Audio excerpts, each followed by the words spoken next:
Veille, à la veille, on se cueille une troubadour. On va voir ce que c'est qu'un troubadour.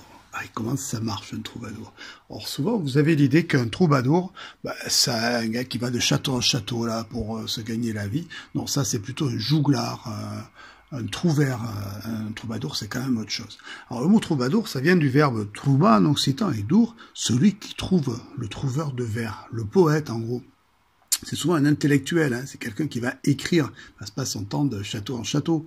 Au contraire, c'est quelqu'un qui est lettré dans une époque où il y a peu de gens qui lisent et qui écrivent. Alors ça peut être un noble, comme Bertrand de Born, évidemment, puis ça peut être un grand seigneur, un roi, comme Alphonse d'Espagne, comme d'Aragon, pardon, comme Richard Cœur de Lion, puis ça peut être aussi un moine, comme Arnaud Daniel.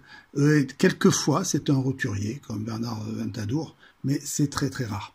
Alors les troubadours, au départ, ils viennent, les premiers, ils sont du Limousin, puis ça va se développer un petit peu partout en Occitanie, et très vite, ça va gagner toute l'Europe.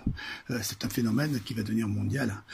Au départ, le premier, c'est le père d'Aliénor d'Aquitaine, hein, Guillaume IX d'Aquitaine, qui est le plus grand seigneur de son époque, qui va écrire en occitan, et qui va écrire là-dessous de la nouvelle dans sa langue. Ça sera quelque chose de très novateur, surtout à une époque, je le redis, où il n'y a pas d'école, où les gens ne savent pas écrire, et à ce moment-là, on va noter, il nous reste encore donc à peu près 400 auteurs, 400 poètes. Alors ils vont inventer quoi, tous ces gens-là? Ils vont inventer la poésie moderne, si je puis dire. Ils vont inventer l'amour dans la poésie lyrique.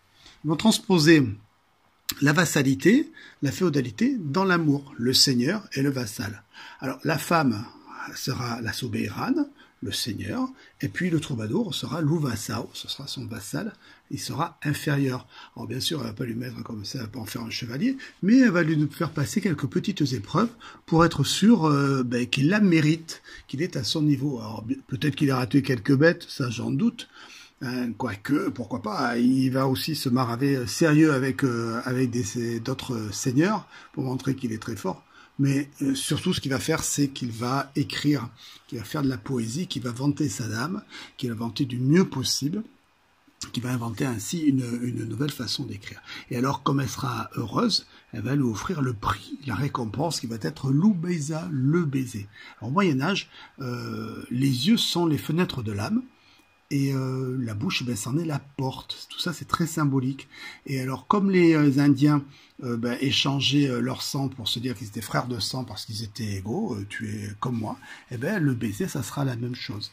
La dame va reconnaître le troubadour et va le mener à son niveau en l'embrassant, en lui prouvant ainsi qu'il la vaut bien.